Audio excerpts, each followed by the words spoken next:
Climate change is an existential crisis and will impact the world's food supply. Investing in sustainable urban food production technologies today can help overcome the food security challenges of tomorrow. I'm pleased to affirm Singapore's support for AIM4C. We support the mission's aim of investing in climate-smart agricultural technologies, but recognise that we can't do this alone.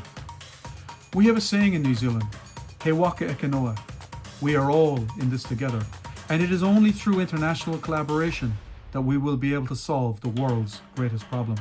It is a great honor for me to announce Finland's participation in the AIM4C initiative as a government partner. Innovations in agriculture and food systems are pillars of sustainable development. We look forward to engaging with everyone as a country with a high level of education and research. Ireland is delighted to join the Agricultural Innovation Mission for Climate. I would like to acknowledge the leadership of the US and the United Arab Emirates in launching this initiative at COP26 in Glasgow. Research, development and innovation in climate-smart agriculture and food practices are central components to implementing the food systems approach that Ireland believes in. We need to share knowledge and ideas. Our combined efforts will lead the way.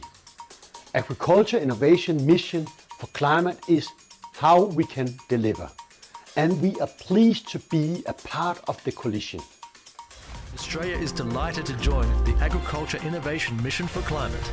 We would like to thank the United States and the United Arab Emirates for leading on this exciting initiative.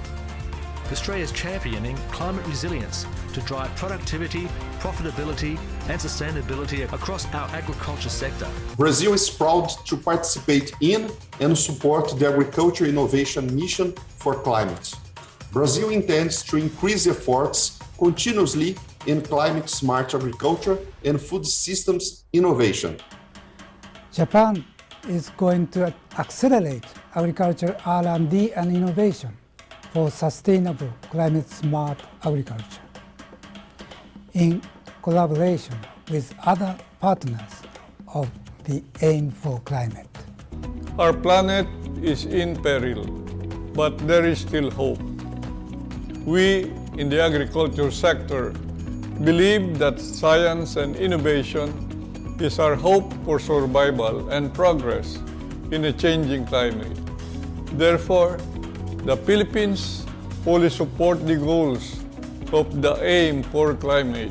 2025-ig 28 millió dollárral növeljük az agrárium klímával kapcsolatos kutatási és innovációs aktivitását. Azt gondolom, hogy ez egy nagyon komoly vállalás, ennek ellenére közel sem elég az előttünk álló kihívás megoldásához, ezért fontos, hogy minél többen együtt köteleződjünk el.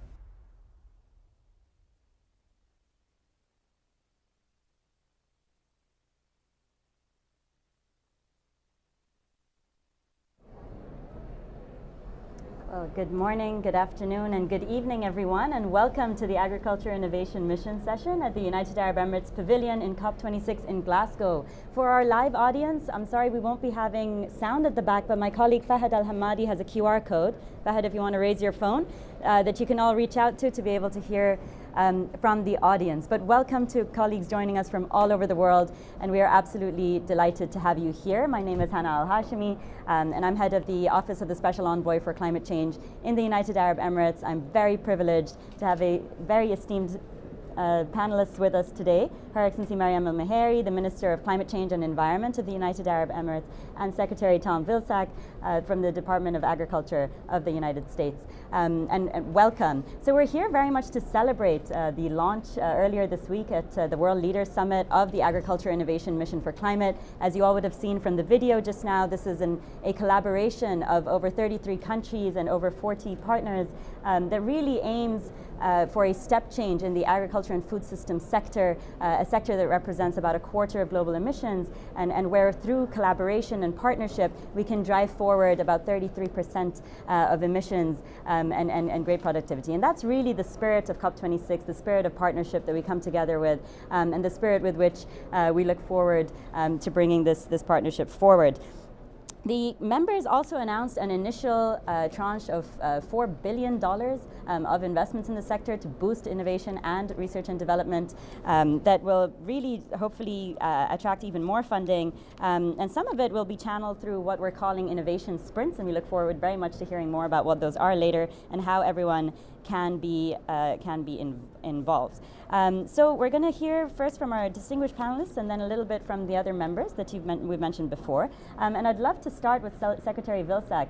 Of course, the US is known as one of the world's largest food producers and already one of the global innovation hotspots. So what are your objectives through the Agriculture Innovation Mission for Climate? What is it that you're seeking to achieve, Secretary, and what does success look like?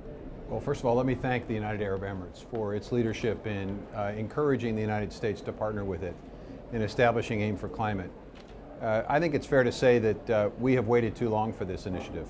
It's important for us to accelerate significantly the innovation that's necessary for agriculture to be, I think, an early leader in this effort to reduce emissions and to sort of control the temperature. We want to obviously keep it to 1.5 Celsius. To be able to do that, agriculture has to be engaged. And for agriculture to be engaged, it has to be through innovation and technology. We know there is so much that needs to be done. A holistic approach, soil health, water quality, water efficiency, renewable energy, reduce loss and waste, tremendous areas of innovation. What is success? Well, success, if we start in 2050 and work our way back, success in 2050 is a net zero emission agricultural industry globally. As we work our way back, advancements now that see significant impact immediately. The opportunity for, by 2030, to see significant reductions in emissions connected to agriculture, and at the same time, seeing increased productivity.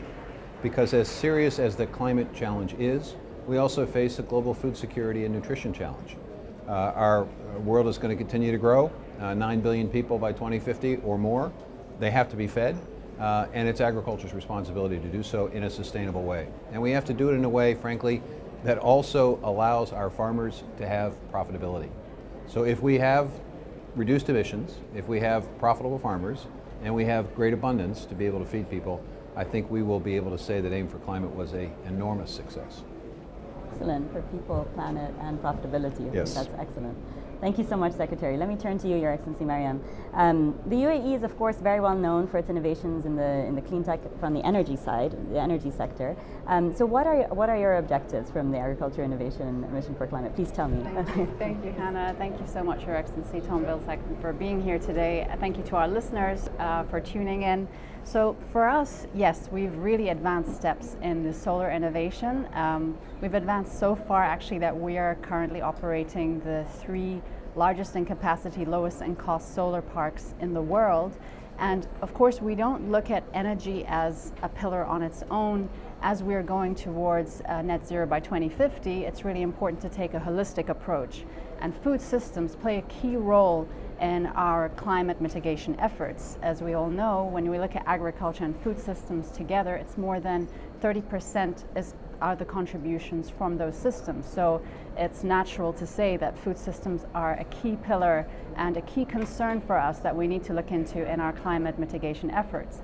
And so for us, when we look at our food systems in the UAE, yes, we're importing more than 90% of our food, but we have actually now turned to look at innovation, technology, research and development to see how we can transform our food systems into more sustainable ones. So some of the key initiatives that we've launched is, for example, Food Tech Valley. So Food Tech Valley acts as this playground where we can sort of bring like-minded people to innovate, to research and develop certain technologies of how we can grow more foods in hot, arid climates like in the UAE to actually drive this food system sustainability change that we want.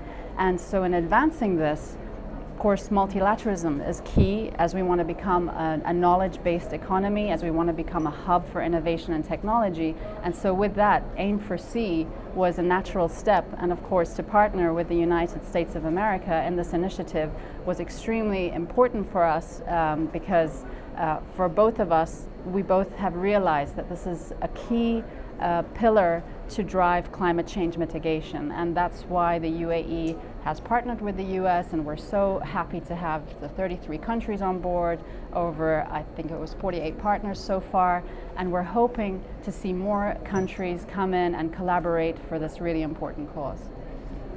Incredible. Indeed, so AIM for Climate is a truly global initiative. It's one that's not, however, innovation is often associated with perhaps the haves rather than the have-nots. So in this conversation of inclusion and leaving no one behind, how can AIM4C help, particularly for smallhold farmers? Secretary Vilsack, how can we reach those left furthest behind and make sure that they're on board in this partnership? This is the interesting thing about the climate change challenge, which is that no one country can do it alone.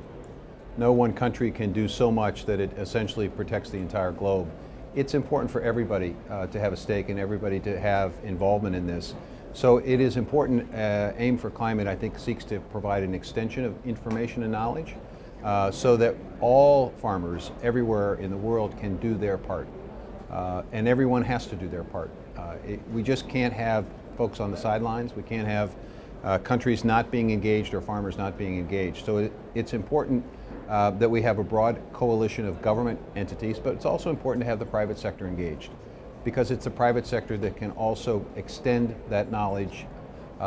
Universities can extend that knowledge. So the makeup of AIM for Climate with knowledge partners and sprint partners and government partners creates the ability to get information out around the world. And then it's important, I think, and necessary to be able to establish for farmers that this can be profitable for them. This isn't necessarily a burden. This is an opportunity to grow. It's an opportunity to expand soil health and productivity. It's an opportunity to extend profitability. I think there are enormous income revenue sources that can be generated by farmers participating in climate smart practices. We in the United States are establishing a very large commitment to develop pilot projects that will allow small producers in our country, and most of our farmers are in fact indeed small in terms of size, allowing them to aggregate their activities and learn from each other. And we believe these pilots will create a database that will enable us to do a better job of educating not only our farmers, but farmers around the world. So it's an exciting initiative, and the fact that we've already received $4 billion in commitments, I think is pretty extraordinary. I'm pretty sure when we started this, I'm not sure that I thought we could get over 80 partners. I didn't think we could necessarily get those kinds of commitments as quickly as we've gotten. Hopefully the best is yet to come. That's Yes. really, really exciting. Her Excellency Mariam, so what's next for AIM? What about countries that want to jump on board now and other partners? How can they get involved? So if anyone was thinking we're going to have a post-COP break, I think we can forget that. So the past few months has really been about mobilizing the political support and investments for AIM4C, and of course with the support of the US and all our partners, and having the partners and the investments that are on board right now has been fantastic, but we're continuing our efforts to try and get more partners on board, because this is, as I said, a very important cause. So what's next is we're going to be looking at priority areas, we're going to be looking at joint implementation plans, and really looking at, for example, what we can picture as maybe an annual ministerial meeting where we convene, where we together set out the priorities and we make sure the investments are in the right projects. The important thing is we don't want to create an innovation divide. So it's really important, it's an inclusive effort that we take in farmers associations all the way up to the high-tech companies as well. We want to really also attract knowledge partners. I think that's really important. We want to look at new fields. Alternative proteins, cellular agriculture is another field that I think we should really be looking at when we know that there's a drive, and we know that proteins are one of the areas where we need to look at how we can feed the world with more protein as population grows. We'll be looking at attracting more investments in research, development, demonstration, deployment as well. And as you mentioned, Hannah, these innovation sprints are some things that we're looking at. I think so far we have 8 innovation sprints in place, and this is basically to kind of grab the members who really want to commit to a certain goal or a certain area and already have committed partners to kind of accelerate their efforts towards that goal. So it's about now organizing the institutional structure, it's about organizing the ministerial level meetings, it's about setting the priority areas now, and putting together the joint implementation plan. So that's what's next. Wonderful. No sleep for us. Secretary Vilsack, I'd love to hear from you as well. You mentioned the innovation sprints a little bit earlier, and Her Excellency Mariam did just now. What would your advice be for AIM partners looking to get involved in innovation sprints? Hurry up and join, is the quick answer.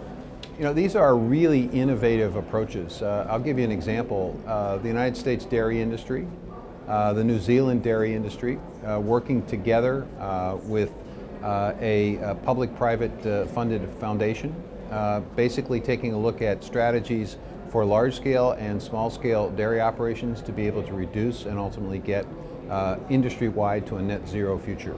I think the dairy industry is on the cusp within a matter of years to be able to showcase dairies that in fact are net zero or even negative emissions.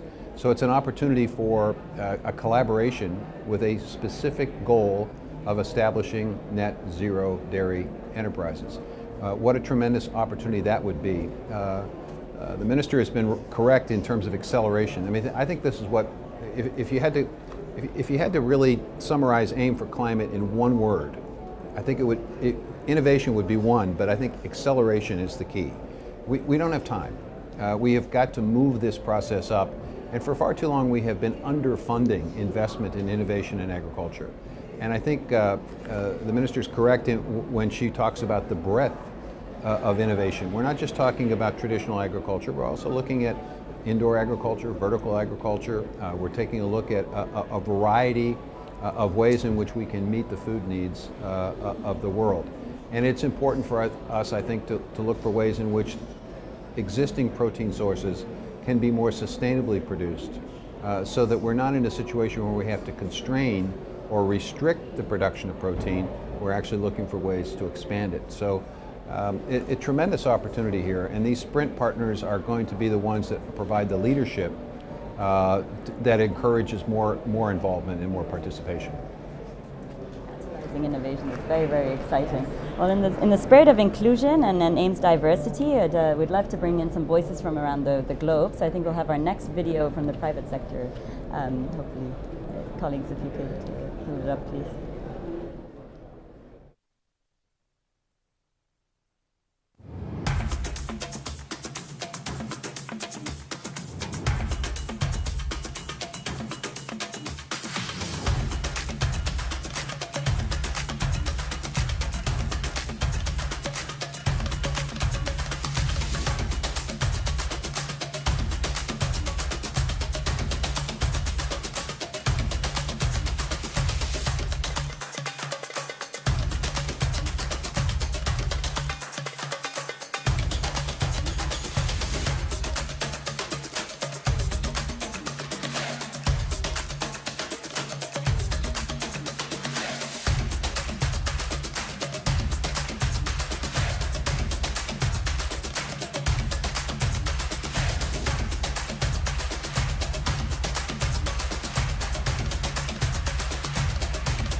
Hello everyone. It's an honor for me to join you today to celebrate the launch of the Agriculture Innovation Mission for Climate, and more broadly, the spirit of action and innovation at the center of COP26. More than 50 years ago, Ralph created our company with a vision anchored in timelessness, creating things that stand the test of time, that are meant to be loved, worn, and passed on to the next generation. Today, that vision continues to inspire not only the incredible products we create, but how they are created. We all have a collective responsibility to protect the natural world around us. Its beauty that inspires us, and its resources that power us. The mission for governments, businesses, and society is clear. A better tomorrow requires urgent action on climate. Inspired by this mission, our company has set out on a path to achieve net zero greenhouse gas emissions by 2040. We're also partnering to scale solutions across our industry that can positively impact communities and our planet. That commitment underlies the vision for the U.S. Regenerative Cotton Fund, a project that Ralph and I are proud to say has been recognized as an AIM for Climate Innovation Sprint Partner. The goal of the fund is simple: to work with farmers to help usher in a more sustainable future for cotton production in the United States, while at the same time helping to heal our planet by drawing down 1 million metric tons of carbon dioxide equivalent by 2026. This endeavor, made possible by a $5 million commitment from the Ralph Lauren Corporate Foundation, comes at a critical time for cotton producers and the fashion industry. For brands like Ralph Lauren to continue to make progress on our sustainability goals and safeguard our planet, we need to support farmers as they transition to climate-smart practices. But the challenges we are facing are so significant, and we can only make meaningful progress if we come together. That's why the U.S. Regenerative Cotton Fund is built in partnership with the scientists and experts at the Soil Health Institute. We hope that the U.S. Regenerative Cotton Fund serves as a catalyst for further innovation from our industry peers. And we're inspired by the leadership of the AIM for Climate initiative and participants across the globe who have committed to investing in innovative, climate-smart agriculture. We are proud to join this critically important effort and continue designing the change needed for a better tomorrow. Thank you.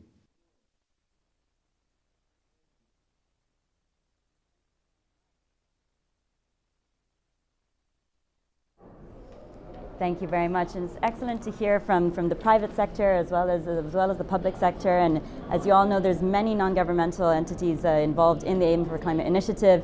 I'd like to thank everyone for what has been a rich, a positive and solutions-oriented discussion, and one that gives us great hope on how we can catalyze innovation and accelerate innovation towards the future we want, the future of food, and really create an environment where future generations can thrive.